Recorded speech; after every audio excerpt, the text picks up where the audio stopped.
दोस्तों, हम बहुत से ऐसे मामले देखते हैं जिसमें 498A का धड़ल्ले से मिसयूज होता है और इसको लेके सुप्रीम कोर्ट की और अदर स्टेट कोर्ट की भी बहुत सारी जजमेंट आती रहती है, लेकिन फिर भी यह रुकने का नाम नहीं ले रहा।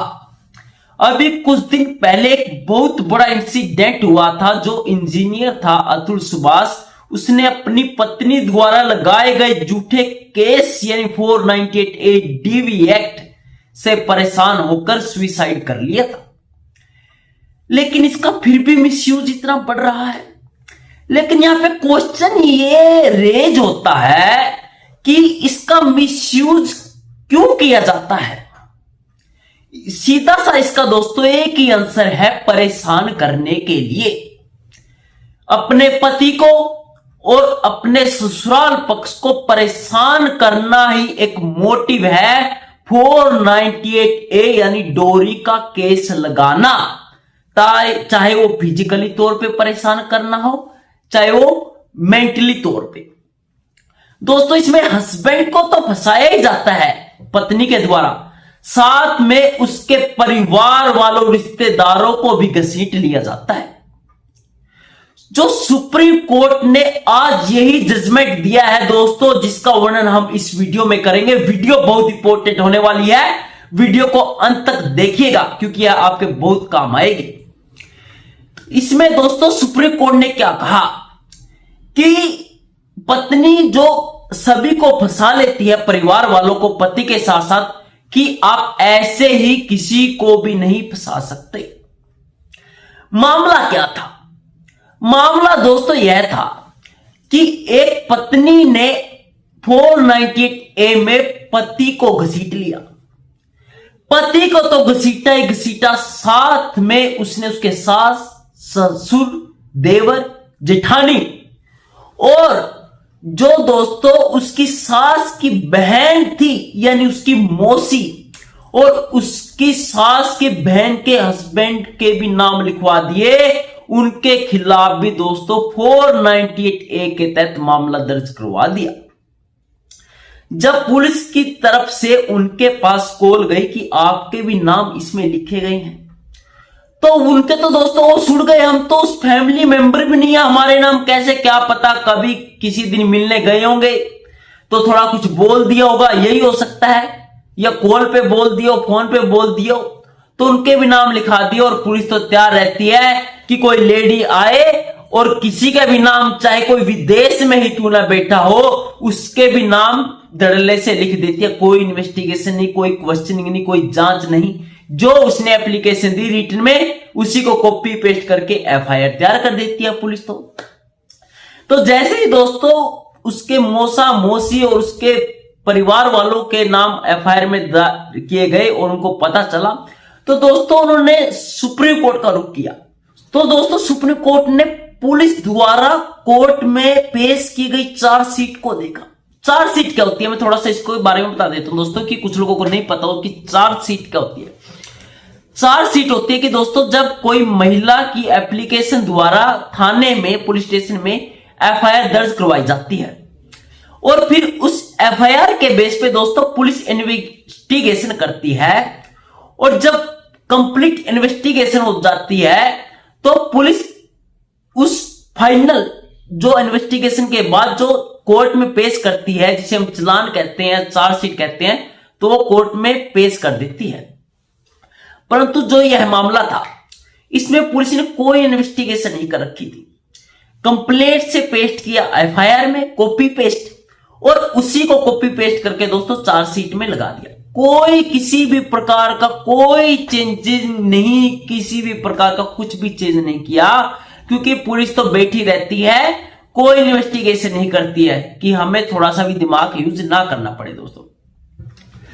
तो वही कॉपी पेस्ट दोस्तों सुप्रीम कोर्ट में देखी कि हाँ इसने तो कॉपी पेस्ट किया हुआ है।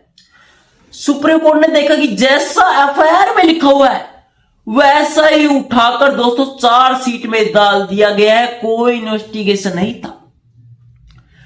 तो सुप्रीम कोर्ट ने देखा कि इसमें कोई सबूत है, पुलिस से क्वेश्चनिंग करी कि जो आपने ये चार्जशीट पेश की गई है कोर्ट में, क्या आपको कोई एविडेंस मिला है कि महिला के साथ दोस्तों क्रूअल्टी की गई है?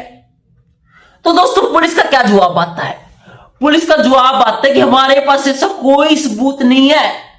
पुलिस तो यह बोली कि दोस्तों कि महिला ने कहा था कि मुझसे दहेज मांगा गया है, मुझे मारा जाता है, पीटा जाता है, मेरे साथ क्रूअल्टी की गई है, इसलिए हमने वही मेंशन कर दिया एफआईआर में और चार्जशीट में। दोस्तों देखो, तो यहां पे कोर्ट ने क्या बोला? कोर्ट ने बोला कि महिला तो कहेगी ही, महिला थोड़ी ये बोलेगी कि मेरे साथ मारा पीटा नहीं है। यहां पे जो क्वेश्चन है ये है कि महिला के कहने से आपने एफआईआर दर्ज कर दी, जो उसने एलिगेशन लगाए, तो इसमें आपकी क्या रिस्पॉन्सिबिलिटी? आपकी रिस्पॉन्सिबिलिटी बनती है इन्वेस्टिगेशन के तहत एविडेंस इकट्ठा करना। जो हम बोल रहे हैं वो कहां पे है, सबूत कहां पे है? हम कैसे मान ले कि महिला और उसके घर वाले सच बोल रहे हैं? सुप्रीम कोर्ट ने दोस्तों यह क्वेश्चन करे, पुलिस की तो दोस्तों बोलती बंद हो गई। नेक्स्ट क्वेश्चन दोस्तों, सुप्रीम कोर्ट ने कहा कि चलो हम मान भी लेते कि महिला को पीटा जाता था, उसके साथ क्रूअल्टी की जाती थी, मान लिया, लेकिन जो ये एफआईआर है इसमें कोई प्रॉपर डेट नहीं मेंशन है कि मुझे उस दिन मारा जाता था। कोई डे मेंशन नहीं है, कोई टाइम मेंशन नहीं है, कोई दोस्तों मेडिकल प्रूफ नहीं है कि आपको मारा गया था तो आपने मेडिकल करवाई है, आपके कोई चोट का निशान हो कहीं, वो भी मेंशन नहीं है अगर आपको मारा जाता था। तो दोस्तों होगा तो तब जब उसके साथ उत्पीड़न हुआ, उसके साथ तो हुआ ही नहीं। झूठा केस, साफ तौर पे झूठा केस। और दोस्तों एफआईआर में यह तक लिखा हुआ था कि जो एफआईआर में बोला गया था, इसमें सुप्रीम कोर्ट ने बोला कि इसमें लड़की के माता पिता ने मेंशन किया कि मेरी बेटी को मारा पीटा जाता ससुराल पक्ष के द्वारा। क्या इस लड़की के माता पिता ने देखा उसको पिटते हुए कि मेरी बेटी को मारा? नहीं, कोई आई विटनेस ही नहीं है। तो आपने उनके आधार पे ही उनके नाम घसीट लिए। पुलिस को फटकार लगाई कि क्या आधार बना के आपने ससुराल पक्ष के और उनके रिश्तेदारों के नाम इस एफआईआर में डाले हैं? पुलिस को बोला कि जवाब दीजिए। कोर्ट ने कहा जब आपके पास 498 के कोई सबूत ही नहीं है लड़की को, तो आप इन सबको कैसे 498A के मुकदमे में फंसा सकते हो? और पुलिस को बोला जब आपको इन्वेस्टिगेशन के दौरान कोई एक ऐसा एविडेंस ही नहीं मिला कि जो इस लड़की ने एलिगेशन लगाया वह सच है, तो आपने चार्जशीट में सबके नाम कैसे डाल दिए? कैसा मुकदमा चलने दिया कोर्ट में? तो दोस्तों ये तो मैं मानता हूं कि बहुत बड़े मिसयूज चल रहा है, लेकिन मैं पुलिस वालों से थोड़ी दरखास्त करना चाहता हूं कि थोड़ी इन्वेस्टिगेशन जरूर कर लीजिए करें, कि ऐसा नहीं है कि कोई महिला एक एप्लीकेशन लेके आई, आपने तुरंत एफआईआर दर्ज कर दी। हाँ चलो एफआईआर कर दी दर्ज, मान लिया मैं, लेकिन थोड़ा ये देखना चाहिए कि वो किसके नाम लिखवा रहे हैं। हाँ हस्बैंड का नाम बोल रही है तो ठीक है, जायज है कि हस्बैंड उससे, लेकिन मौसा मौसी उसके घर वाले, यह तो लीगल नहीं है, ये तो बिल्कुल भी लीगल नहीं है। तो एक साफ तौर पे उस लड़की की मेंटेलिटी का पता चलता है कि वह सिर्फ उन्हें परेशान करने के लिए ही यह सब कुछ नाम लिखवा रही है। कोर्ट ने दोस्तों यहां तक कहा कि जो यह गलती हमारे देश के कानून में है, इनमें ही कमी है कि ये पति के खिलाफ तो मामला दर्ज होता है, साथ में उनके घर वालों और उनके रिश्तेदारों को भी घसीट लिया जाता है और उनके भी एफआईआर में नाम लिखा के चार्जशीट पेश कर दी जाती है। और 498A का मिसयूज बड़े दलदले से किया जाता है दोस्तों। तो सुप्रीम कोर्ट ने दोस्तों जो ये मैटर था, जो पति के खिलाफ और उसके रिश्तेदारों के खिलाफ, माता पिता के खिलाफ जो 498A, क्रूअल्टी, डीवी एक्ट, डोरी जैसे मामले दर्ज किए गए थे, उन सबको दोस्तों क्वैश कर दिया और पति पक्ष को बहुत बड़ी रिलीफ दी। और कोर्ट ने दोस्तों पत्नी को यह हिदायत दी कि जब तक आपके पास प्रॉपर सबूत नहीं है कोई कि मेरे पति ने और मेरे ससुराल वालों ने हमारे साथ क्रूअल्टी की, तो आप ऐसे ही कोई भी मामला दर्ज नहीं करवा सकते। और पुलिस को भी डायरेक्शन दी कि बिना कोई एविडेंस के ऐसे ही सभी के नाम चार्जशीट में मत घसीटिए, जो वैलिड ग्राउंड है उसी के आधार पर चार्जशीट पेश कीजिए। यानी दोस्तों सुप्रीम कोर्ट की एक जजमेंट आशा करता हूं कि पति पक्ष के लिए बहुत ही फायदे युक्त होगी। यदि आपका इससे संबंधित कोई क्वेश्चन है, कोई और टॉपिक पे आप वीडियो चाहते हैं, या कोई डाउट है, आपके ऊपर भी कोई केस कर दिया गया है, उसका सोल्यूशन नहीं मिल रहा है, तो आप हमसे संपर्क कर सकते हैं।